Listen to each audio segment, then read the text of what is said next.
Hey everyone, and welcome back to our podcast, The Two Brown Dentists. I'm your host Fahad Siddiqui, along with our co-host Ahad Ahmed. With us today is Dr. Rafael Pacheco, who is a biomaterial scientist and a dentist. Dr. Pacheco is originally from Brazil and currently works in the United States.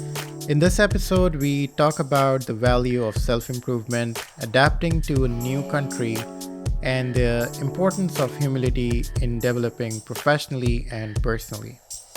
If you like this episode, please consider subscribing to our YouTube channel. Enjoy the show.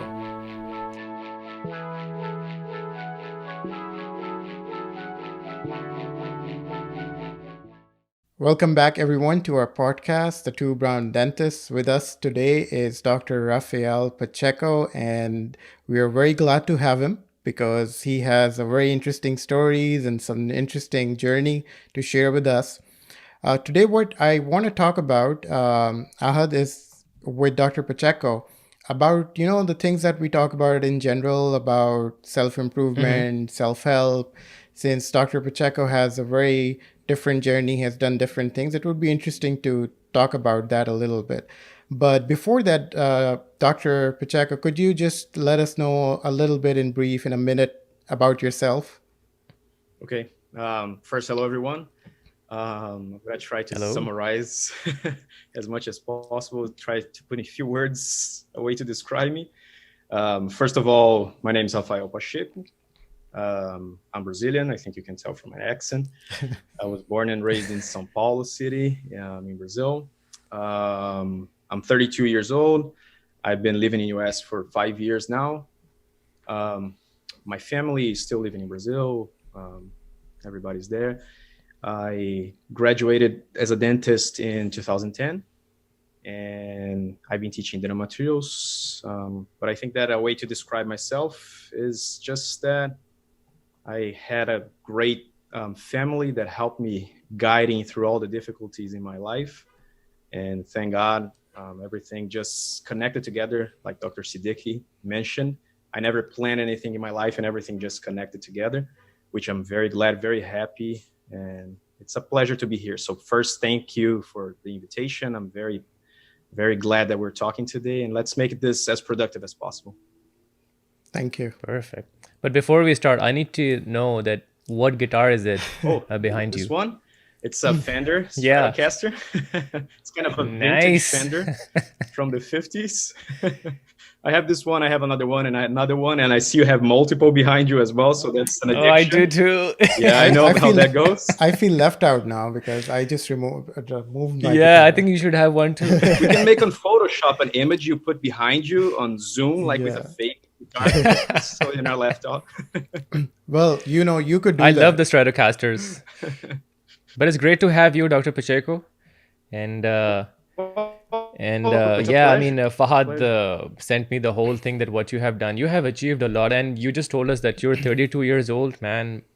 You have achieved a lot, yes. Thank So you. even though you didn't plan anything, but everything worked out for you. Yeah, it's. I don't want to put myself down, nothing like that, but I don't think that I deserve the things I have in terms of.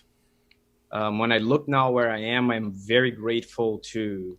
I like to say God, but life in general. I'm very grateful to how everything just turned out. Hmm. And in a situation like this, I think that everybody's facing difficulties in the whole world. Hmm. Even though we are also facing a lot of difficulties, when I take a step back and I look at everything that I have, that my family's safe, that I'm safe, Hmm. and that everything just connected, it's just, I just have to thank God and everything in general for everything I have. That's great. Yeah. So you started with the engineering, right? I Kind mean, of. It's kind of engineering. kind of. It was about Yeah, milling. it's a technical degree. We have there's like a Hmm. school in Brazil. Let's say it's uh, it's a school that is funded by um, companies in general, like manufacturers. So they fund Hmm. this institution, which is huge in Brazil. It's called Senai, and usually like Hmm. young guys tend to do that. They would do either like electrician, technician in electrician degree, or robotics, anything like that. So I chose to do machining and milling. So that was the first time that I thought, okay, I need a profession, I need a career, I need to do something. And because I was always toward art, I never thought that I would have like a specific profession. And so I decided, okay, I'm going to be a technician. I'm going to do milling parts. At least I have something to provide for my family. That's always a concern that I've always had. And so then I started the course. I did for a while, and I worked a little bit with that. But the thing with that is, even though I loved it, I loved the manufacturing, the crafting part of it. It was kind of hard on myself, not hard the procedure per se that we did, but hard. You're always hurt. You're always hot because you're soldering parts. It was a very, very labor intensive type of job. So I always wanted to do something else. So I kept fighting for that. And then I did a technician degree in computer technology, information technology. But I always wanted to be a dentist. I always did. It's just that I never thought that I could. Not only financially, but also I never thought that I would have the ability, the skills for that. And I've always been into art. I've always been into science. I know that's kind of cliche because I do admissions interview at the school as well. And that's always a theme. Oh, I like art and I like science, and dentistry is what combine both. But that's true. So I kind of always saw myself in dentistry, but I never thought I could. So I worked for a while as a computer technician, as a graphic designer, as Dr. Siddiqui mentioned. I worked for IBM for a year in Brazil. So I was a systems monitor there. And at that same time, I was studying to apply for dentistry, because in Brazil, it's not like here in the US where you apply for dentistry with your DATs, with your like your background, your history in school. So we have to really apply for a national examination, and that national examination selects whoever's going to dental school. So I never thought I would be accepted. That's the thing. So after a year that I worked for IBM, why did you think you would be accepted? Because I don't know, just thoughts that keep popping in my head. And I applied twice, and the first 2 times I wasn't accepted. So I kept thinking, yeah, that's not going to work. Maybe it's not for me. I don't know. And then when I got accepted, I was accepted in 4 dental schools. So I got to choose. And then I chose to go to the institution that I studied. It's in Piracicaba. It's a city in Brazil. It's called the State University of Campinas. And it was the best choice I've ever made in my life. So since then, I've been in dentistry. I started in 2007, beginning of 2007. And then since then, I've been in dentistry. So, but before you applied and you got in, did you first apply before going into that technical course to dental school, and you didn't get in, and then you went to the technical course? Or no, not really. It was kind of, I started my technical course for machining when I was 14 to 15. Oh, wow. Yeah, very early. I've been concerned That's about young. Wow. providing since I'm 14, 13. Okay. And then I did the course for 1 year, 2 years. And then after that, during my high school in Brazil, there was these different programs that you would have a technician degree at the end of the high school. So I studied actually at night. So my school was from 7 p.m. until 10:40 p.m. So I would have normal disciplines like math, physics, and I would also have specific stuff for information technology. So I would have like Visual Basic, Delphi, Clipper, some languages that were kind of crazy, like C++. So I would study that at the same time as I studied biology. So at the end of that, I became a computer technician, and I started applying for dental school at my last year of high school. And then I didn't get accepted the first time. I didn't get accepted the second time. And on my third time, I was accepted. And then since then. So my question is, what did you do different when you applied for the third time as compared to the first 2? That's a great question. Because I was studying all the time for the same material, let's say. It's kind of standardized, so I knew what to study. I knew how to approach it. But I think that the third time, not only the maturity was totally different because I was already working. I think that one thing that happened was amazing for me, because I quit my job on IBM before I applied for the third time. And that was one of the most difficult decisions of my life when I did it, because it was a great job. I can understand. Yeah, it was a great job, and I was 18. So I was kind of safe. There was no reason Wow. for me to drop it. And when I told my boss the reason why I was quitting, I went home very sad. And he called me when I got home and he said, we had a meeting right after you left. And because your reason for quitting the job is fair and it's just know that if you don't get accepted, you're going to have your position here. So when I applied for the third time, I think the most important thing that I had was that calmness, that certainty that even if things don't go the way that I wanted it to go, I still had a safety net, let's say. So I went to apply You for had a it. plan B. Yeah, Yeah. exactly. Ahad, I what think were that you was the doing when biggest you thing. were 14? Yeah, 14. Sorry, what, Fahad? I was saying, what were we doing when we were 14? Dude, I think I just recently, I mean, at 14, I started learning how to play guitar and I was so into it. I had no idea about life. Yeah, I wish I started guitar at 14. At least I would be better by now. No, I think I also But started no, I guitar mean, at that time, but I'm no good, so it doesn't matter when you start. Not a time thing. Yeah. no, but I'm really impressed with whatever you were saying because it's so true. Whenever you have something as a plan B set in your life, and then you reach for that goal, I think your whole confidence is at a new level, at a different level. I mean, I have had some similar experience in that case, that when I was being denied from the dental schools, just because I didn't want to leave my current situation, and I was in that what do you call it, like a safe place where you don't want to get out of it. But when you get out of that position and then you apply, you have more confidence that okay, there's hope, and you have to do that For part. sure. So it works out, yeah. And it's not easy. Like I think talking about it is way different. I mean, I can imagine how you have experienced that. Yeah, it was difficult. And nowadays, I see this differently. And that's good because I think that everything that we pass in life is to teach us something and to prepare us something for that might happen in the future. So all these things that I lived when I was younger, they prepared me for now. And like you said, it's always good to have a safety net. It's always good to have a plan B, let's say. Sometimes it's not good to have a plan B because then you don't dedicate yourself as much to the plan A as much as you should. But I think that the plan B doesn't have to be something physical, something that you can measure. Just the fact that you can know for yourself that things don't go the way that you're planning. You're always going to be yourself. You're always going to have your family. You're always going to have your friends. You can always go back. Correct. So I think that when I was 18, I didn't have that confidence that now I have. So at that time, that worked for me. That helped me a lot. But nowadays, every time I go for a plan, it's just, I know that even if things don't go the way I planned, I can always go back. So yeah, I was reading this book.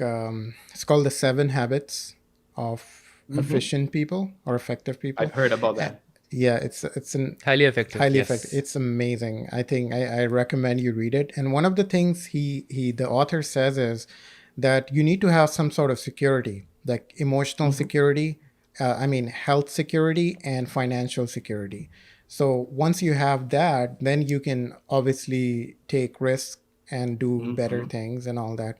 But this was when I was listening to your story, I was just thinking, what were you thinking at that time? Like, what was driving you?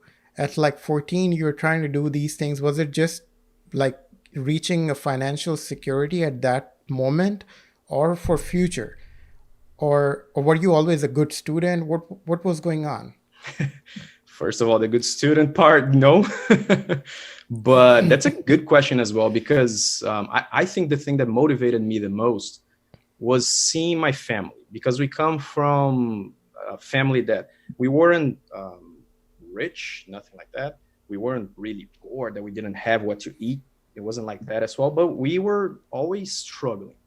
So I saw, for an example, my father many times selling he would have vouchers for lunch at his job.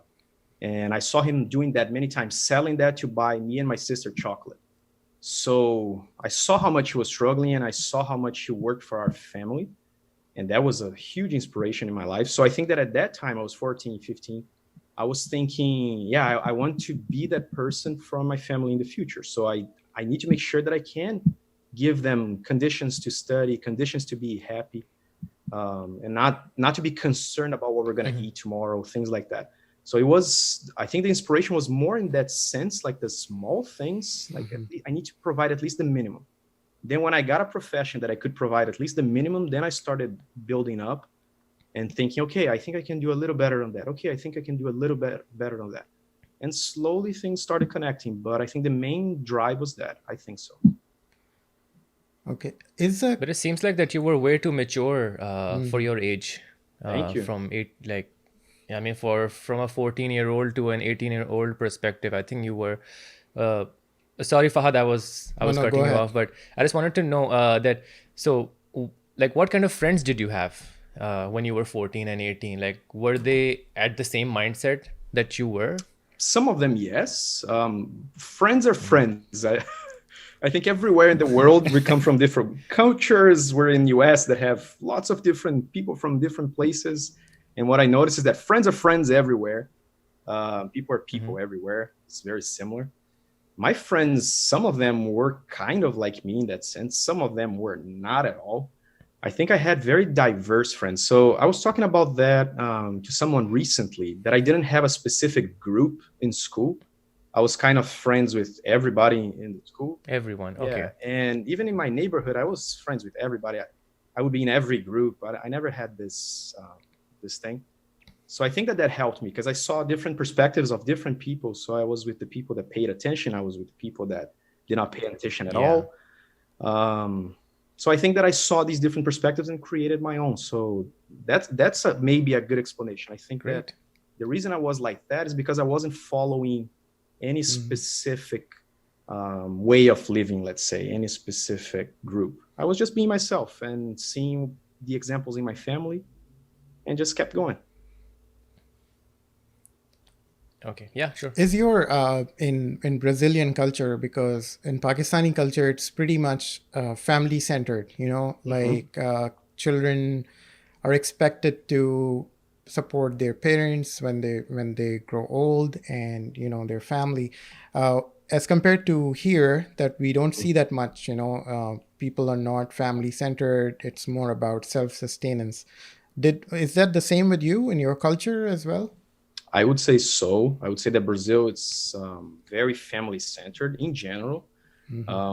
Also, Brazil has a lot of similarities with US in culture. So I think that Brazil is very similar in some things and very different in other things. So like family-wise, we are expected to be there for our parents. That's something that it's not sad, nothing like that, but it's part of the culture, is intrinsic. There's no way of fighting that. I think that Brazilians in general stay a little longer in the parents' house in general than here, because here because of college, most of them leave at 16, 17, something like that. In Brazil, it happens as well because we start universities earlier, so they can leave and go for the university at 17, 18. But I think it's family centered. I think that Brazil has a lot of things that I love. One of the things is the warmth. Like people are very warm with each other. Like we hug, we kiss, like we have no physical barrier with anybody. I love that. And with families even more. So I think families first. It's very important for us. Very, very important. But I think in Pakistan, when a child goes away to study, I think they have to come back. They have to come back. They have to stay with the parents. Yes.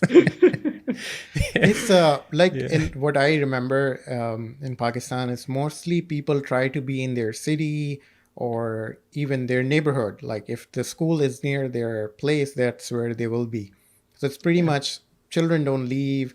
Children are dependent on their parents for a long time. Like, like they pay for their school, their dental school, their wedding, every possible thing a parent can do, they do.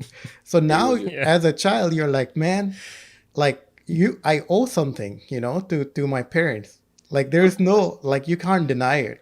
Even if you're not family centered, like morally, you'll be like, man, they supported me till I was like 30 or 25. What do I do? Start adding up since you're a kid. Like, yeah, I have to pay this back at least. Yeah. I mean, in many ways, like more like moral than Of financial. course. It's just being there for family. Um, so the words when you were in that situation in your life, and you said you were different from your friends, right? Yeah. Was So how what were you thinking in the sense that what skills you need and do you need it to improve anything? I know you talked about your English, but that was a later part in your life. But as a young teenager, uh, was there any skill that you were independently working on and improving? um, yeah, that's a good question as well. I liked music at the time as well. I play violin, so at the time I was studying violin. That also helps, I think, because I was talking about that as well this week. I think that music in general, playing any instrument, is another language. So you Mm-hmm. read something like you read the tabs or the sheets, whatever. So you read those notes and then you have to translate into something, to a sound, and you have to express that using your fingers. It's just like a language, in my opinion. So I think that that helps a lot. That helps a lot developing many different skills. Um, Mm-hmm. so at the time I was working on that, I wanted to learn music to be better. And at the time I was doing computer technology. So when you study that, you study multiple languages as well in the computer technology. Like I said before, C++ or Delphi. So you need to understand that language to express yourself as well. And I think that that helped me a lot in communication. It really Mm-hmm. did, because I had to learn how to express myself in many different ways. So I think that that helped me a lot. I always liked hand skills, so I always draw. I'm always drawing, painting, carving. So that's why I thought I always wanted to be a dentist. And once I put in my head that I wanted to be a dentist, I was trying to improve also on the things that I was going to be required on the national examination. So learning biology, learning chemistry, biochemistry, and things like that.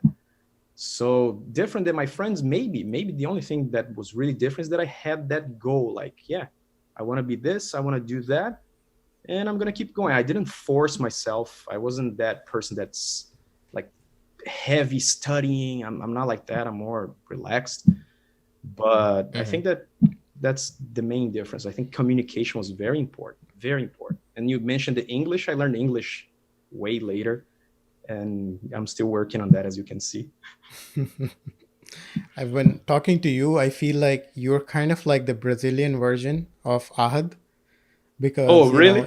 he likes drawing. I was exactly He thinking the same I thing. think you guys will be really good friends. I can leave this conversation. That's what I was thinking because That's great. music, arts, carving, like everything is the same. Not studying too much.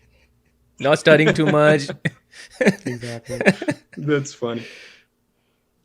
Yeah, Okay. so that's So I would say that But not too different, nothing like that. I think it's more about my. It's hard to describe yourself. It's hard to talk about yourself. But I think that me, mhm, it's more the way that I perceive things. Maybe I have a little bit of a different perception on things, and that's maybe why I like mhm, art. That's maybe why I like cosmetic dentistry. I like mhm. the perception of things. So maybe that helps me a little bit. yeah, That's good. I mean these I mean, days. one Ahad, go thing ahead. that sorry, okay. No, go ahead. No, I was just thinking that, one thing that I'm realizing about goals and aims, what you want to achieve in life. And it's not about setting a goal only, it's the processes, the steps towards the goals. And then when I realized that, okay, I can have a goal, in 5 years, I want to have a practice or I want to, whatever I want to be. But knowing that if you break down the process to leading there, that is in itself a skill, like each skill that you need, for example, to buy a practice, I'm just giving that example, you need to know the geography of that place, you need to know the economy of that place. So how do you are you more goal centered, or are you trying to learn or improve your step towards anything you do? What's your approach when you have an aim? I don't know. I know that this is a very confusing No, thought I had, but I hope it makes sense. no, it makes sense. And I think I changed a little bit with time. I always had the goals, So like I mentioned before, at that time, the goal was to be accepted in dental school. So I worked towards that. And then when I was in dental school, the goal was to finish dental school and get a degree and be a dentist and be able to practice the profession I always wanted. And then after that, I got into a master's in dental materials. So then my goal became to fulfill my thesis and to learn the most that I could to be a teacher, to be a professor. So it's step by step. And then I think that after I finished all of that, now it's more about just being better every day. Like I try to be better, not only professionally, but personally. I try. It's hard. Everybody knows it's hard. Sometimes we try to be better. We get worse. That's life. That's learning. So I just try to get better every day and try to approach things a little bit different than I'm always used to. And I think that with that, I'm learning a lot. And I always use this example. It's kind of funny. I say that to students as well. When I finished my dental school in Brazil, I thought I knew everything about dentistry because I had just graduated dentistry and it was a great dental school. I said, yeah, I know everything I have to know. And that's it. So when I did my master's, I noticed, oops, I didn't know as much as I thought. And then when I finished my master's, I thought, okay, now I think I know everything there is to know about that, at least on that field. And then I went and I did a PhD in that same field, which is dental materials. And after I finished the PhD, I was, oops, I didn't know as much as I thought I knew about that subject. So now I think I know everything I have to know about that. And every day now, teaching and working and doing research and seeing different things every day I'm like, oops, I don't think I know everything there is to know about that. So now I know that I don't know as much as I think I know. And just knowing that makes me better every day. And that's how I think that everybody can be better, is just knowing that they don't know everything there is to know about a specific subject and knowing that we don't know anything. So just try to be better, try to be better every day. So it seems like that you have a personality that you want to know like something about one field. You don't want to be like master of one field and then you want to know and keep growing in every aspect. Is that correct? I mean, that's what I'm trying to get. Yeah, I remember even from that first course I did machining, I remember there was a teacher there that taught machining. He said, I'll never forget that. He said, it's not about knowing everything about one thing. It's not about knowing everything about one thing or a little bit of everything. It's not about that. It's about knowing everything you can on what you do. So the best that you can on that specific field, but you also have to see things with a broad spectrum and know a little bit of everything. So that helped me a lot. The fact that I worked in different professions, for sure, that helps me a lot now, a lot. Because it actually kind of connected, because the machining connected to the computer technology, that connected to the English that I was forced to learn when I went to work for IBM. Forced, I mean, I had to know. And it connected to the dentistry, that connected to the master's, that connected to the PhD. And now I teach digital dentistry, milling of ceramics and milling of metal. So everything kind of connected that I didn't plan. And the fact that I knew this stuff from outside, that helped me. And if I didn't invest the time on those things that were not specifically on my field, and before people might be saying, why is he doing that? That has nothing to do with dentistry. But that helped me. So I think that it's important to know a little bit of everything and try to know everything about a little bit that you dedicate yourself, because I think that helps a lot. I think so. Dude, that was an awesome explanation, because that was something that I was getting into, but you answered the whole thing, like the series of events, that how your first experience helped get into the second one and then third. So it's like a process. Yeah.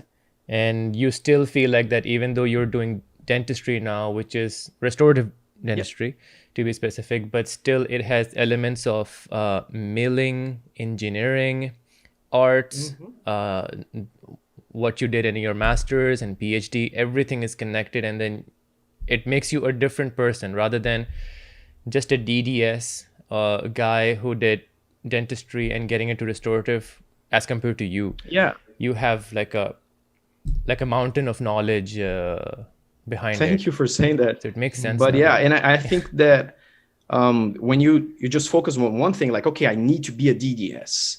and then you start following that path, like you said, you're going to have this mind like this, you're going to be another one.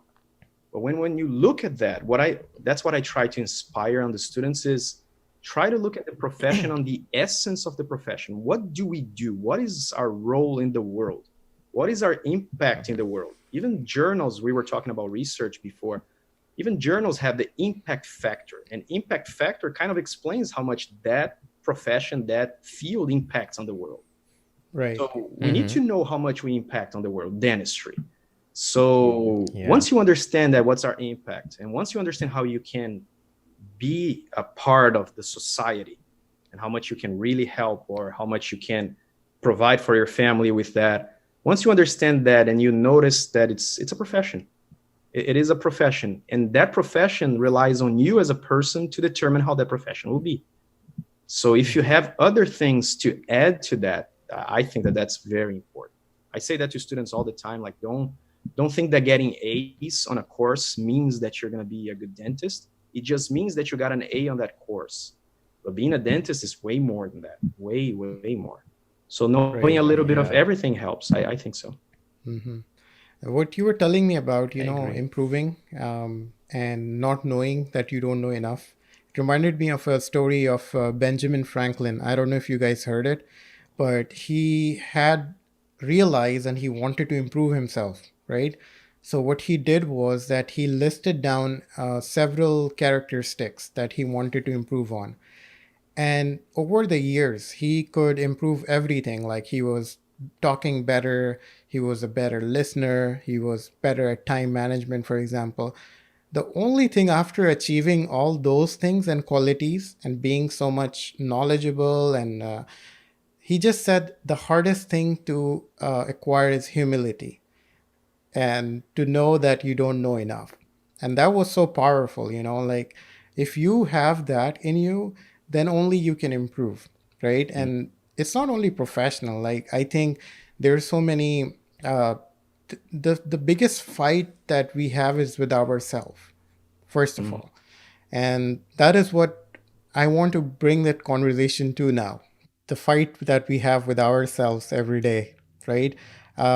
Sometimes we don't even acknowledge for a long time. You may have so many flaws in your personality, in anything you do. But I think with maturity, there comes a level where you start acknowledging them and working on them, right? So, what do you think about that?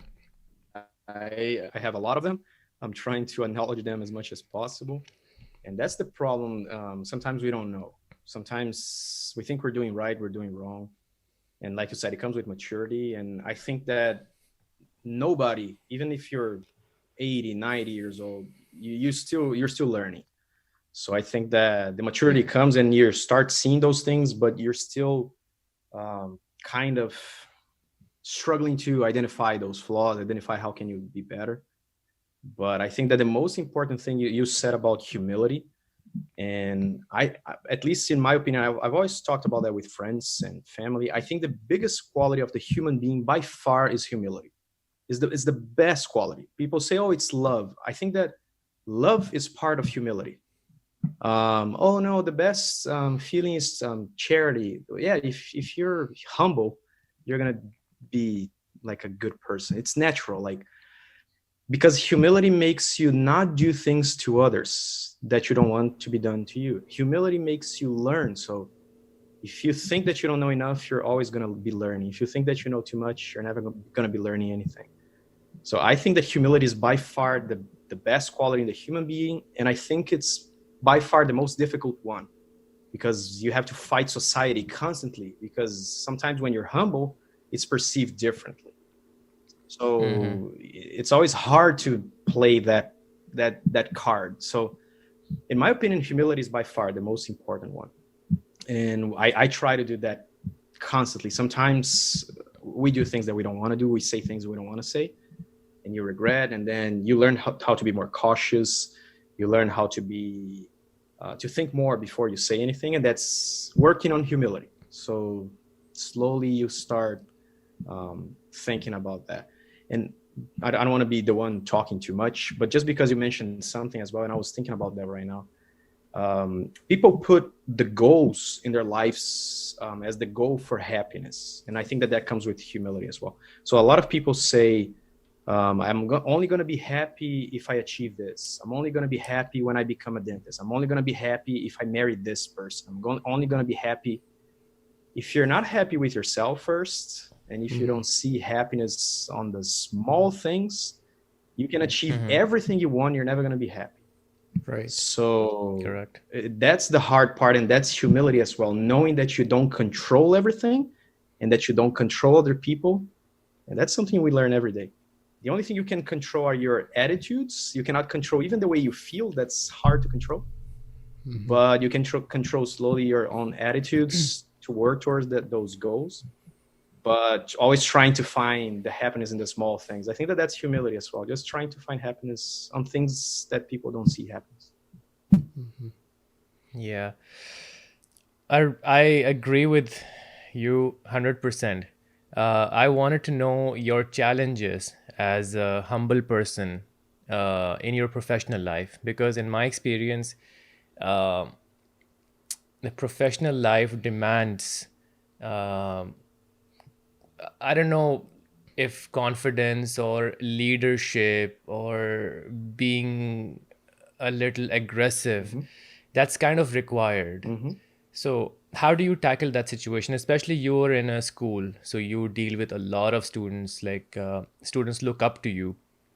How do you feel like that being humble, or, because being humble means that you let things go Yeah, a lot of the yeah. times. Sometimes yes, So, sometimes no. No, so how's like, I yeah, don't. I mean, I don't know. yeah, sure. I mean, First, you said you're a humble person. I don't like to think I'm humble. I like to think that I'm working towards humbleness and trying to be humble mm-hmm, as much as I mm-hmm, can. And I agree 100% with what you said. It's hard, especially in the academic environment. It's very hard. And you both worked with research, especially the research world is very hard. Um, there's a lot of egos. There's a lot of fighting.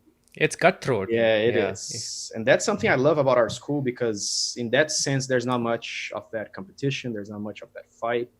So I love that environment. That makes me feel safe, let's say, and that makes me feel that I Mm-hmm, can work towards that.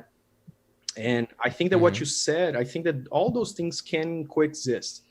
I think that you can be confident. I think that you can be incisive. I think decided on things and still be thing. But when you know it's right, it's right. I'm just gonna do what's right. It's not that I'm pushing anything. It's just that in this situation, based on that's the best decision. I say that to students as well, that I'm not the one that they should be listening to 100% blind. I always say that to them. Every lecture that they watch, they cannot listen to the person that is talking and absorb 100% of that without criticizing inside of them. Where's that information coming from? Is that really the most recent information? So I tell them, don't trust me 100%. If you don't trust what I'm saying, go and do your own research. You have to know, you have to have those tools to check for the veracity of things. Okay, go on PubMed and check if that information is the most recent one, if I'm not saying anything wrong. And I tell to the students, if you find something different, come and talk to me. We're going to discuss. And if I don't know something that you ask me, I'm going to look for the answer. I'm not going to be pretend that I know what I'm talking about just to give you one answer. So mm-hmm. I think that all of this can coexist. Like the confidence, actually, I think that this shows even more confidence. I believe that. When I say I don't know everything, you can ask me, but if I don't know, I'm going to look for the answer. That's working towards humbleness and still showing confidence, because the other things that I'm answering you, probably I have a little bit more information about. So I think that they all can work together. It's hard to find that balance. It's a very thin line, very, very thin line to cross. Mm-hmm. It's a very delicate, it's just like working with art. You mentioned that you like working with art. When we're all dentists, Yeah. it's just like doing that fine composite restoration, very delicate, all the details. If you rush, it's not going to be the same. So I think it's something that comes with time and experience. I think one of the things that is important is that all these qualities are not isolated qualities. They exist in various degrees and you obviously have to learn how much to use each in each situation. Like I 80% agree. humility, 20% assertiveness, for example, to make your Yeah. point, Yeah. right? But I was very lucky that my research supervisor in McGill, Christophe Bidos, was an extremely humble person. And he was an associate professor, very well known. He would sit in seminars, and I think Ahad would remember, he would ask simple questions. And coming from Pakistan and from the culture, either you don't ask questions, or when you ask, you have to sound very intellectual or that you know something, you know? This guy, Hmm. being a big professor, would ask questions that I would never imagine someone of his stature would ask. Okay. So he was a public health scientist, and he would, when someone like you from biomedical was presenting, he would ask simple questions, which for you would be very, very basic, but for him, it was something new. So I tried to learn that, that I was very inspired by him. And then when I went to start teaching, and as you said, you can't know everything, right? So I think we have to keep our ego aside with even the students, or any person who is in rank not at your level or higher. That is what shows your main character.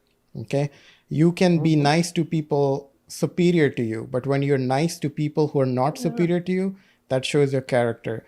And I had one incident that there was a student, he was placing the space maintainer band on a typodont. And Hmm. what I am used to was a band which has the number on the mesial side.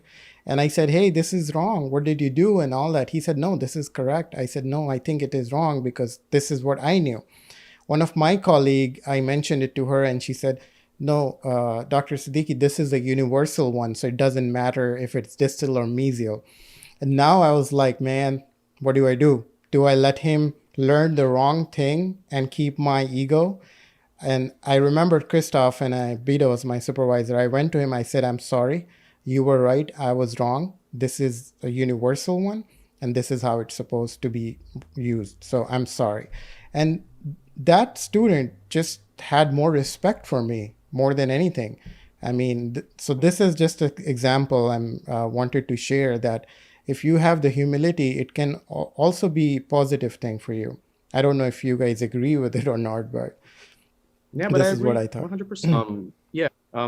What you said about your mentor, that's for me, I think the one of the most impressive things I've seen in my life was when I was in my PhD. I did part of my PhD in Georgia, in Augusta, and I was mentored by a faculty member from Augusta University. His name is Frederick Rugberg. He's one of the biggest names in my Mhm. field. He's respected in the whole world. And I've never seen a person so humble as he is. I've never seen anything like that. That was something that really marked my whole life. Like I think that professionally, by far, my biggest inspiration is him. Personally as well, he's a great person. Like I say that sometimes to people I know. Like for me, he's my second father, I would say, because my father inspired me in some things, and he inspired me in things that my father didn't have the experience. My father could not live on that.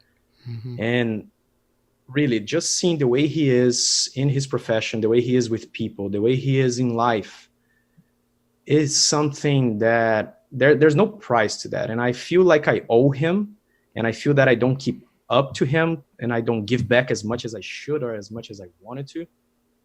But just I think I have so much gratitude for that really shaped my life. And nowadays I get some things, I accomplish some things, and when I stop and I look back, I always notice that there's something from him that inspired me on that Mhm. thing that I got.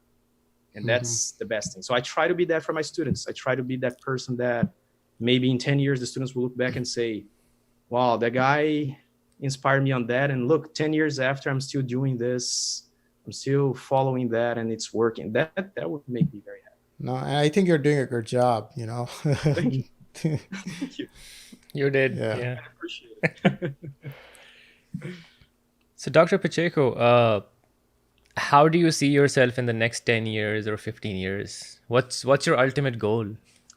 Good question. That's something that I ask on interviews, and I I don't have an answer. um, when I moved to US, I thought that I wouldn't stay more than a year. To be honest, I thought, okay, I'm gonna work Mhm. for a year. I don't know if I'm gonna be able to keep up. I was 27. I was teaching 150, 144 per class, Americans in their language in a technical subject. Mhm. It was not easy. That transition was not easy at all. So I thought, okay, if I stay for a year and I get that experience and I get to live in another culture, that would be like, that's my goal. And then I can go back to Brazil, go back to my practice, and maybe teach some courses. Then I would be happy with that. And so far, my plans changed completely. So I had plan A, plan B, plan C, plan Z in my life. And what happened in my life is like plan A plus plus that I didn't even think about it. So when I think in 10 years from now, I hope I can be better in the profession that I do. So I hope I can be a better dental professor. That's something I want to be. Maybe have more publications, more influence on my field. Maybe have the DDS degree here in US so I can practice 1 or 2 days a week in a private practice, or just do faculty practice that I've done a few times. That would be enough. But I think it's just getting better and starting a family and being that person that I always wanted to be for my family. I think that now I have that ability. Let's say at least try to be a good example Mhm. for my family and be a good support, not only financially but emotionally, and like a stable person in general. So that that's how I would see in 10 years. I hope my family can be here soon. My parents, Yes. I hope to be close to them and reestablish that unfortunately got a little lost because it's Hmm. just life happening. Yeah. Um, Mhm. that's what I would say. I would say that it's more now the personal part than the professional part. I think that's what I would be working on. How did you? Because you feel accomplished a little bit. Right. Sorry, No, no, Fahad. go ahead. Yeah, Fahad asked if I feel accomplished. Is that it? Yeah, Yeah. I think I feel like I think there's more. There's way more for me to do, way more to accomplish. But with my expectations, yes. With my expectations, I feel accomplished. I think that That's there's, good. That's a great yeah, feeling. I think that there's more. There's way more to accomplish, but I have accomplished more than I expected. So it's like it can only get better from now. And Yeah. another thing that I mentioned this week, I said that this week is, if I did what I did, like I mentioned before, of moving to another country by myself, not knowing anybody, and I came here straight to work, and I managed to be here for 5 years. If I got that done nowadays, I think whatever I put my mind to and I want to do, I'll find a way. I'll do it. I'll get it done, because this was so hard, and it worked. So that's the cool thing about challenges in life, is that it gives you Mhm. more confidence. So I'm pretty sure that if I put my mind to do something else, um, I'm open to anything now. Yes. Exactly. Just where I was getting to, you started that conversation. Okay, tell me very honestly, and I don't want Yeah. the interview answer, or I want to know, do you consider yourself lucky, Yeah. or you think that it's you as well at many levels that has made you successful? I think it's both. Not interview standard answer, but that's Yeah. something I talk a lot about. I think that luck, it's the combination of opportunity with preparation. So the preparation, being prepared for the situation, depends on me. The opportunity depends on whatever you want to say, life, God. I would say God. So once the opportunity comes and you're prepared for the opportunity, you're lucky. You're very lucky. So that's not going to happen to someone that says, oh, I'm lucky and things will just work out. So when the opportunity comes, you're not going to be prepared. And Hmm. then where's your luck now? So I think it's both. So your question, I love to answer that question because I thought a lot about that. So I'm always trying to be prepared, like as much as I can. for Yeah. any situation in life. And I think that all these difficulties that I mentioned before, even now, like we're in quarantine, it's hard for everybody. It's very hard for me because I'm away from my family. They are in Brazil. I'm here. US is the most affected country in the world. Brazil is the second most affected. So I am affected in both Yeah. ways. And I cannot help Hmm. them. I cannot be close to them. But maybe this is preparing me for something else. So even though it's hard, even though there are things we cannot control, maybe it's for good. And maybe that's going to be make me lucky in the future. Like I'm going to be prepared for something that's going to arise, and then I'm going to be lucky. Very well So said. yeah, because I hear people say that, oh, you're so lucky. I'm like, yeah, sure. That's exactly because I mean, a lot of people try to minimize your success by saying, Mhm. "Oh, you just got lucky." Oh, I mean, if I was there, or maybe, and I mean, I do acknowledge that it's a blessing from God, or and those things as well. But it can't happen with one factor. It has to be a Exactly. combination, as you Mhm. said. So, Doctor, I want to ask this question about adapting to a new country. I have been thinking about this a lot, like recently. I think that when we come from abroad to a new country, we have so many different new challenges, right? Like you must be a different person in Brazil, in your language, in your culture. You might be even much more advanced. When you come here, it's everything is so new. Adaptation is so difficult, and you don't feel home for a long time. So what are you doing about that? And share your thoughts a little bit on That's that. a great question as well, and I think a lot about that. And I was talking about that this week as well with close people, and it's a lot of people don't even imagine what we go through when we come to another country. Simple things, small things. You are gonna know what I'm talking about. Like you come to a different country and you need to get your driver's license. How do you do that? It's different. Oh, but isn't that the same in Hmm. your country? Yes, it is, but it's not. There's different steps. Little things, getting a haircut, going grocery shopping, or I like to use an example for whoever is watching this and it's not in US. There's the credit system in US that it's very complex to understand when you move here. So I was working in the school. I was being paid. I had a salary. I wanted to buy furniture for my apartment, and for me to buy the furniture, I needed credit card. For me to get a credit card, I needed credit. For me to get credit, I needed credit card. So it didn't make sense to me.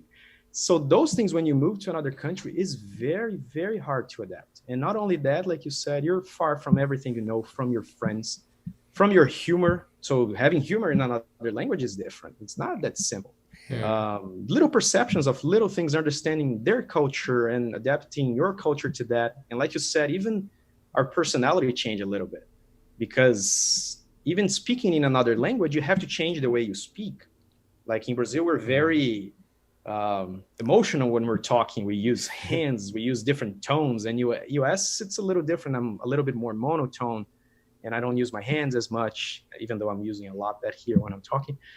Um, so those things you have to adapt. It's not easy. It's not easy at all. But now when I look back, like I said about the difficulties, that made me stronger. And that made me believe that if I have to go to another country, I'll do it.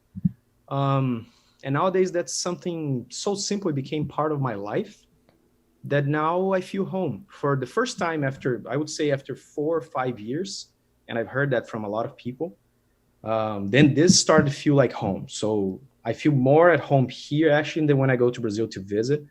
Here, I feel that, how can I say, I adapted to this so much, and I made this my daily life. And I made friends and I met people, and this now feels like home.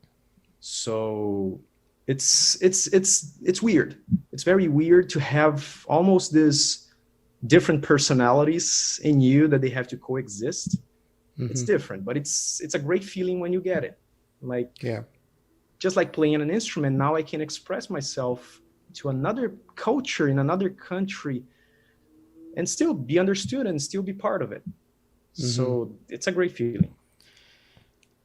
Correct. Yeah. I I think think it's so. it's difficult. It's really difficult because a lot of times we kind of, if you're in a developing country, you dream to go in a developed country. Okay, Mm. you want to go to UK, you want to go to US, Canada. When you come here, you're like, man, I want to go back home. I miss my friends, I miss my food, I miss the person I was. And then it's a challenge. So people have to understand, people who are immigrating to another country, that you may be very good in your profession or in your knowledge, but it's another challenge. So, and life will prepare you, but it's not going to be instant. So we all are going through this. Ahad and I talk a lot about this. Do we become American now, or do we become Pakistanis living in America? How do we navigate through this? And I'm sure down the line, a few years, we three will sit down and talk about this and laugh about it. I'm sure. Yeah. I was talking about exactly that this week, the past week. It's many many Americans would say that I act like an American. They say you're basically an American, and they ask me if I'm gonna get a citizenship, if I'm gonna become American, even though it says on the paper that I'm American. Maybe I'm not. I'm Brazilian. I will always be Brazilian. I Yeah. am Brazilian, born and raised Brazilian. Even if I live more time of my life in US, I'm always going to be Brazilian, because that's where my development was as a human. So that's what I know. Now, that does not stop me from understanding the culture, learning how to navigate it, making new friendships, adapting my culture to their food, to whatever it is. Like, I feel adapted in that sense, but I will always be Brazilian. Always. If I had to choose, or you have to choose only one, I'm Brazilian. But I also feel like, I don't know if you felt the same way. When I came here, I thought that I wasn't going to be accepted that easily. I thought that it was going to be much harder than it actually was for me. Like, I felt completely like absorbed into the culture. Like I said, I was lecturing for 144. I was scared. Like, who's this 27-year-old guy coming here with this weird accent telling me how I should restore the teeth? I thought that that's how I was going to be perceived, but I never felt that. And like, I feel welcomed, let's say. It's just hard, like you said, being away from friends. The friendships that we built in dental school or in high school, they're never going to be the same. Even though you make new friendships, it's just at a little different level of maturity and a different level in life. But still, that can be something even better, but in a different way. So even though it's different, doesn't mean that it's bad. Maybe it's going to be even better. Right. So, I think sorry to cut you. I think the advantage in America is that it's such a diverse country, right? So who are Americans? Everybody is American. It's just adapting in a culture which is so diverse. I think that's the challenge. It's not about fitting with one nationality or with one race. It's just fitting with all sorts of people is what we find challenging. So I think it is hard, but it's kind of easier as well, that there's so many different people. We have shared experiences. Like we were talking about that Brazilian family centeredness and Pakistani family centeredness. Mexican people like spicy food. We like spicy food. You like steak. We love steak. So it's there's so much common. There are some similarities too. Yeah. Yeah, But then again, there was one thing that you guys were talking about, and I completely agree. That, I mean, is in my own personal experience, I feel like that people here will never know 100% of who I am, just because of the language and the humor. For example, the way Fahad knows me, people at my work will never know me that way. And I always kind of regret that I wish I was good in English. I was ever great in humor, just like I am in my own language. But it doesn't happen, because I'm very like, how do you say, like, I'm very cautious about that I don't want to hurt their feelings. That I don't know that if they get offended or not. So that's something that I kind of regret sometimes that I wish I was more expressive in English as compared to my own However, language. yeah. But that's something that's I think it's like a constant war every day that I have to deal with. Hmm. I agree. I'm the same. Like, I'm always scared. Like, how am I gonna sound for an American now? Because this is fine to say in Portuguese in Brazil, but maybe that's not fine to say in English. And Yeah. and I feel exactly what you're saying. Like, I can be totally different in Portuguese. My friends in Brazil, they know who I am completely. Yeah. My family in Brazil knows who I am completely. And I'm really trying. I tried very recently, actually. I opened myself completely for that in US as well. And I noticed that um, Americans they know me more now. So I'm feeling more that I can be myself recently. And that made me feel really good, That's good. because now, like, I can stop being so concerned about the things I say. Now I have a little bit more of a knowledge of the things that are okay, but that's a learning curve, and it's a constant learning curve. So I think we had a nice session today. Thank you, Dr. Pacheco, for being with us. It Thank was you. really a lot of fun, and we enjoyed and Thank had, you. nice discussions. And hopefully we'll continue this talk some other time.